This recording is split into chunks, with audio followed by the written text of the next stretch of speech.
अस्सलाम वालेकुम जी, मैं हूं आपका अपना होस्ट और दोस्त कैसर आरजे जट। मैं हूं प्रॉमिस ब्रिज पे। पिछले 10 साल में पहली बार मैं प्रॉमिस ब्रिज पे आया हूं। सुना था कि ये ताले ये लगाना, चाबियां फेंकना शायद एक दूसरे को जोड़ने की और एक दूसरे को साथ रखने की एक रवायत है, बट आई कांट बिलीव। जिसने साथ रहना होता है उसे ये ताले और चाबियों की ज़रूरत नहीं होती। वो अपने ज़ुबान पे और अपने अहद पे रह जाता है। और जिसने नहीं रहना होता ना, वो निकाह नामे पे दस्तखत करके भी आपको छोड़ जाता है। जिसने नहीं रहना होता वो वादे अहद व पैमा करके भी तोड़ जाता है। और जिसने नहीं रहना होता वो आपकी पीठ पीछे भी आपको धोखे पे धोखा देता रहता है। आपको सिर्फ इतनी बात बताना चाहूँगा कि अगर आप समझते हैं कि ताले चाबियाँ फेंकने से, ताले लगा देने से रिश्ते बनते हैं, तो I think one of the stupid philosophy आप लोगों की।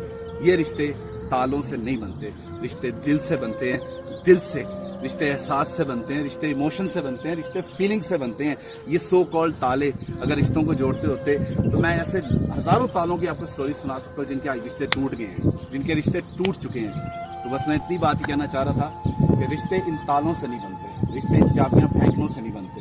तो बस यही है कि अगर किसी को प्यार करते हो तो दिल से करो, किसी के साथ खिलवाड़ मत करो, किसी के साथ चीट मत करो, किसी के जज्बात से मत खेलो। ये बहुत तकलीफ दे होता है, क्योंकि जो कर रहे हो ना उसी को फेस करोगे, कर्मा तुम्हारे पे